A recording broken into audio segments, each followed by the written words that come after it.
सर्वप्रथम मी आपल्या सर्वांचं दैवत क्रांतीवीर डॉक्टर पद्मभूषण नग्नताना नायकवडी, त्याचबरोबर आईसाहेब म्हणजेच क्रांतिमाता लक्ष्मीबाई नायकवडी, आपल्या सर्वांच्या दीपस्तंभ जिजामाता विद्यालयाच्या मार्गदर्शिका, माजी मुख्याध्यापिका, एक आदर्श माता, आदर्श मुख्याध्यापिका, आदर्श समाजसेविका कुसुमताई नायकवडी यांच्या पवित्र स्मृतीस अभिवादन करते।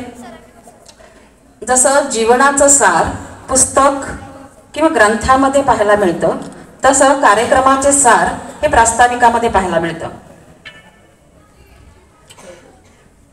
खरं तर शब्दांची गुंफण मी धरणीच्या ऋणात राहून करते आणि मातीशी संवाद आकाशाचं मोठेपण जाणून करते।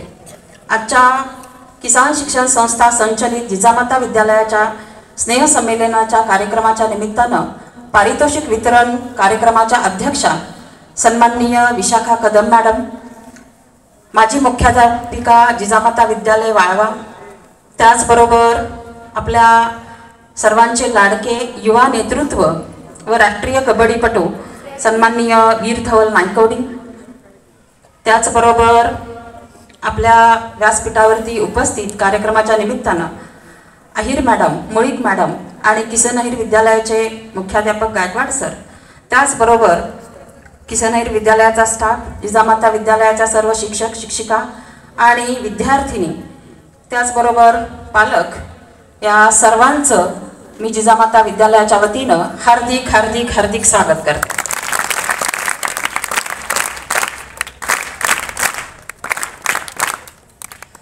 आपल्या आजच्या कार्यक्रमाच्या निमित्तानं पारितोषिक वितरण ह्या कार्यक्रमाचा हेतूच हा आहे की वर्षभर ज्या जिद्दीनं, ज्या चिकाटीनं अनेक विद्यार्थिनींनी वेगवेगळ्या कला, क्रीडा, विज्ञान, शिक्षण या क्षेत्रामध्ये पारितोषिकं मिळवली आणि त्यांच्या कौशल्याबद्दल त्यांच्या पाठीवरती थाप पडावी, त्यांना शाबासकी मिळावी, त्यांना प्रेरणा मिळावं, प्रेरणेचं बळ मिळावं म्हणून दिग्गजांच्या हस्ते आपण त्यांना बक्षीस वितरण करत असतो, पारितोषिक वितरण करत असतो। हा कार्यक्रमाचा हेतू आहे।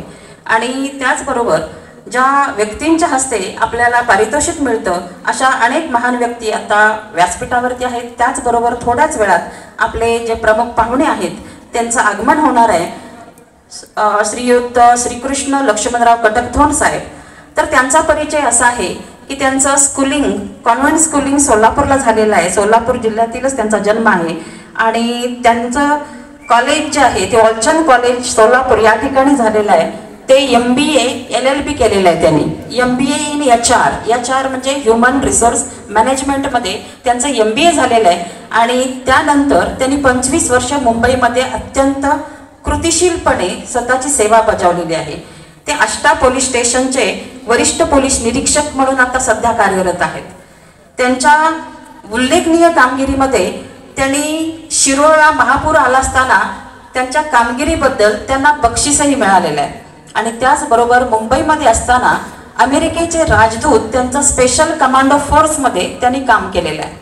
म्हणजे श्रीकृष्ण कटकधोंड साहेब यांची जी कामगिरी आहे ती अतिशय उच्च आणि उल्लेखनीय आहे आणि त्यांच्या हस्ते आपण आज कार्यक्रमाचं पारितोषिक वितरण घेतोय।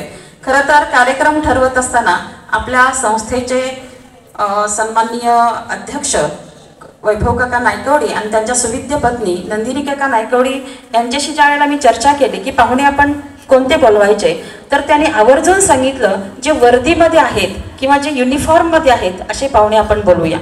कारण पुढच्या विद्यार्थिनींना भावी आयुष्याचे संकल्प करत असताना एक वर्दी म्हटलं की 24/7 कार्य करणं, काम करणं आणि प्रामाणिकपणे करणं आणि देशाची सुरक्षा करणं हे महत्त्वाचं असतं आणि म्हणून विद्यार्थिनींना एक प्रेरणा मिळावी म्हणून आपण युनिफॉर्ममधले वरिष्ठ पोलीस निरीक्षक सन्माननीय कटकधोंड साहेब यांना बोलवलेलं आहे। आपल्या संस्थेची जर पार्श्वभूमी बघितली तर वाळवा या क्रांतीच्या भूमीमध्ये क्रांतिमाता लक्ष्मीबाई नायकवडी यांनी क्रांतीवीर अण्णांना एक क्रांतीचं बाळकडू पाजलं आणि त्यामुळं क्रांतीवीर डॉक्टर पद्मभूषण नग्नताना नायकवडी यांनी क्रांतिसिंह नाना पाटलांच्या नेतृत्वाखाली प्रति सरकारच्या चळवळीमध्ये एक महत्त्वाची फील्ड मार्शल किंवा सेनापती म्हणून काम केलं आणि प्रति सरकारचं कामकाज आपल्या ह्या जुना सातारा जिल्ह्यामध्ये अतिशय पॅरलल गव्हर्नमेंट म्हणून जे चाललं त्याच्यामध्ये अण्णांची भूमिका फार महत्त्वाची आहे। अण्णांनी जसं गोळीला गोळीनं उत्तर देण्यासाठी अगदी शिराळपेटामध्ये असेल जे कॅम्प घेतले त्याच्यामध्ये अनेक भूमिगत स्वातंत्र्यवीर जे कार्य करत होते त्यांना पाठबळ म्हणून आपल्या आईसाहेब होत्या. आणि अण्णांच्या स्वातंत्र्यापूर्वीचं काम आणि स्वातंत्र्यानंतरचं काम इतकं उल्लेखनीय आहे की त्याची प्रेरणा अगदी संपूर्ण भारतभर विद्यार्थ्यांनी घेणं गरजेचं आहे. आणि अण्णांच्या कार्याची दखल घेऊन त्यांना शिवाजी विद्यापीठानं डिलीट ही पदवी दिली, डॉक्टर ऑफ लिटरेचर. जनतेनं त्यांचं जे कार्य आहे, शेतकरी, कामगार, कष्टकरी, शेतमजूर यांच्यासाठीच्या कार्याबद्दल त्यांना क्रांतीवीर ही पदवी दिली. कारण नेहमी संघर्ष करणं, चळवळी करणं, न्याय मिळवून देणं ह्याच्यासाठी अहोरात्र झटून त्यांनी आयुष्य वेचलं. आणि त्याच्यानंतर भारत सरकारनं दखल घेऊन त्यांना पद्मभूषण ही पदवी दिली. क्रांतीवीर अण्णांचं जे कार्य आहे ते क्रांतिमाता लक्ष्मीबाई नायकवडे यांच्या प्रेरणेनं घडत गेलं. आपल्या किसान शिक्षण संस्थेचं जे रोपटं आहे मुलींनो ते लावण्यामध्ये आणि त्याचा जो वटवृक्ष फोफावला आहे त्याची जी शाखा आहेत त्या वाळवा या ठिकाणी 2 आहेत. त्याचबरोबर आपल्या सोनवड्याला आहे, पडवळवाडीला आहे, शिरगावला आहे, सिनियर कॉलेज आहे, नर्सिंग कॉलेज आहे, फार्मसी कॉलेज आहे.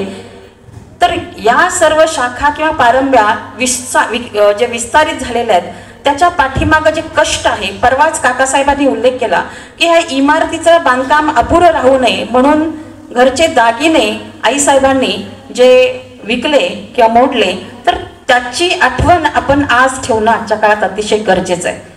आणि ह्या ज्या सर्व शाखा आहेत त्या प्रत्येक शाखेतील विद्यार्थी अनेक क्षेत्रामध्ये बहुमोल कामगिरी करत आहेत, स्वतःचा ठसा कामाचा उमटवित आहेत. अगदी देश विदेश पातळीवरती आपले विद्यार्थी आहेत. जिजामाता विद्यालयाचा बघितलं तर चढता आलेख आणि त्याच्यामध्ये आपल्या मार्गदर्शिका विशाखा कदम मॅडम यांचं मार्गदर्शन वेळोवेळी आपल्याला लाभते. आपल्या विद्यालयाची विद्यार्थिनी बहुरमा उटकी ही यावर्षी महाराष्ट्राच्या संघात खो खो खेळली आणि सुवर्ण पदक विजेती ठरली. आणि खरं तर तिचं आमच्या विद्यालयाच्या वतीनं हार्दिक अभिनंदन आहेच. परंतु राष्ट्रीय पातळीवरती आपली विद्यार्थिनी रिप्रेझेंट करते आपल्या विद्यालयाला म्हणजे सार्थ अभिमान तिचा आपल्याला आहे. त्याचबरोबर यावर्षी श्रद्धा कदम नावाची जी विद्यार्थिनी ती MPSC थ्रू तिची नागपूर पोलीस उपनिरीक्षकपदी निवड झालेली आहे. आणि अशा अनेक विद्यार्थिनी अगदी शास्त्रज्ञ असतील, डॉक्टर असतील, इंजिनियर असतील, प्रत्येक क्षेत्रामध्ये आपलं नावलौकिक करत आहेत. जिजामाता विद्यालयाच्या विद्यार्थिनी सिन्सिअर आहेत. त्यामुळे विद्यार्थ्याचा निकाल नेहमी 100% लागतो. NNMS असेल, स्कॉलरशिप असेल, अगदी नवोदय असेल, सगळ्या